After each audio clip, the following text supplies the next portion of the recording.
amazing looking guitar, Rory. Exactly how old is it? 1933, I think.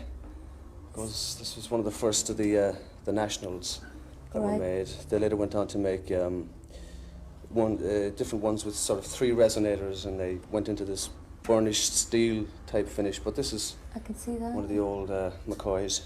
It's been through the wars as well. How long have you owned it yourself? I got it about 71 or something in the States. This fella was going around selling old guitars out of the back of a Volkswagen. So I was haunted to get it, really, you know. It's a beauty. Well, talking about back in 71, you're known as an artist who's never really compromised on their music for over 10 years now. How do you feel about sort of trends in music where you get this fashionable band that comes in and zoom up to #1? Well, it's the system.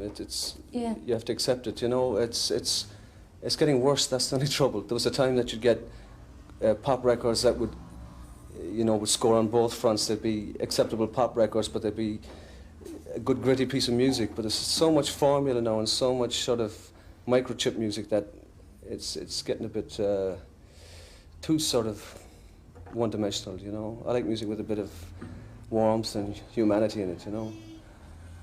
But you have to accept. I mean, you'll always have, you know, the hard pop scene, and then you'll have the alternative.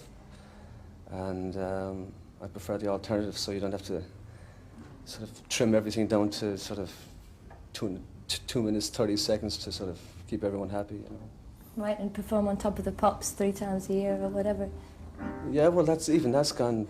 Well, we won't discuss that program. Okay. Well, for somebody who has, who is on the alternative, who has a lot of blues, a lot of soul feeling in their music, it's essentially an American-based music.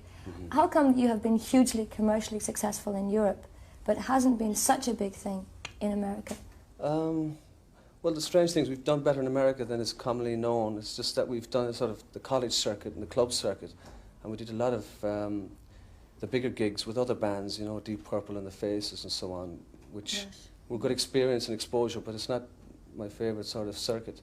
No, we've done very well there, really. It's just needing the big album and the coverage to sort of make it stand out more. But I think Europe is obviously our stronghold, but I think maybe we've been able to sort of absorb some of the better things in the old American styles of R&B and blues and rock and so on. And let's put it this way, if you always played in Europe and you'd never been to the States and roughed it in some of the clubs, you wouldn't really have the full shilling, the full grit. So maybe we've been able to get some of it. I was thinking that, because I was told that you had played your 21st American tour there just before Christmas, which is a 4-month one. Yeah. I mean, surely that's exceptionally good all the same. Oh, it's pretty good, you know, but the thing is that the American scene is sort of very much a sort of a high-pressure thing, and you have to go out sort of, they have these big super groups, you know, like sort of Boston and Heart and all that, and you have to compete with them almost like on a circus level with sort of smoke bombs and all this carry-on, and that's not really our picture. So you do some of these gigs to pay for the airplane flights, and then you do the other gigs for the fun of it and the music, you know. But you have to try and sort of spread your kind of gospel wherever you can, you know. You can't always do it to sort of 500 people in the club every night. I was going to say, do you actually prefer playing in some small venues like a club, and yet you've done all the major Irish festivals? Which do you prefer, the big open air ones or the more intimate atmosphere in nightclubs and small college circuits? Yeah, I kind of prefer the clubs in some ways, but by the same token, a big open air thing is a great challenge, and you sort of, sometimes you get a nice thing from the audience that's sort of beyond the performer and the audience. It's a sort of strange, great vibe occurs, or the opposite. So you don't, a club is more of a sort of a basharoo, a down-home thing, nose-to-nose thing, whereas in a big festival you have to sort of produce something out of thin air and really think wide, you know. Rory, what about that particular concert in Germany that you did that was televised throughout Europe to 25 million people? Yeah. Did it not faze you doing something as difficult as that? It did. Once you're at it, it's not too bad. We have done about 3 of these rock palaces, and the first one, luckily, we'd been down in Switzerland doing a festival the night before, so we hadn't slept or anything, so we were too the songs to even know where we were, you know, luckily it helped the show because we were sort of on a nice manic edge. But to answer your question, really, if you just forget about the size of the audience and just hope that it's going to go well on the night. You don't really try and count up the numbers, you know. Rory, would there be some songs that you could sing both acoustically and electrically? Yeah, quite often you get the odd song on each album that you try both with the band and both on your own acoustic fashion. Sometimes you crisscross on stage. Sometimes we'll do the same song, one night electric, one night acoustic. On the last album there's a song called Ride On Red. Yeah. On the last album, Jinx, on the album it's electric, but on stage lately I've been doing it on the acoustics. Right. So maybe we could hear a bit of it now? Okay, have a bash, right.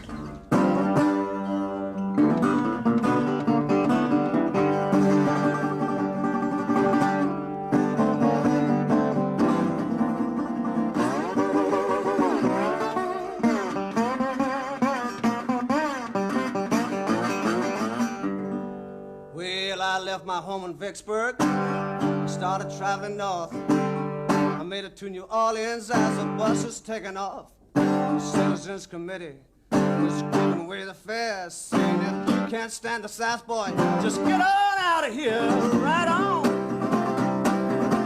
Louisiana Red, right on. Gotta ride on to your freedom, make those northern states your home. To Shreveport, where we were supposed to eat. I got myself a sandwich, had to eat it on the street. Right on, Louisiana Red, right on. Gotta ride on to your freedom, make those northern states your home. We made it into Little Rock, we made another state. To the whole United Nations, to make one school integrate. Right on. Louisiana Red, right on.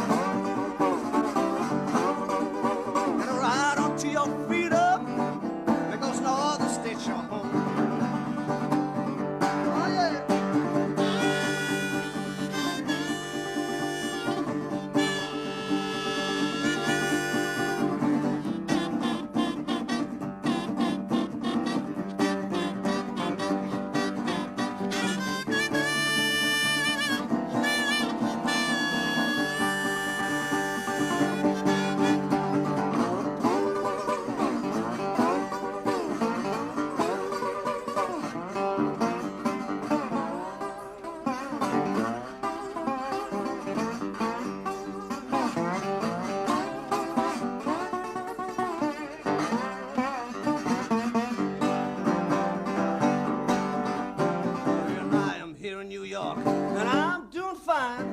Have myself a ball above the Mason-Dixon line. Right on.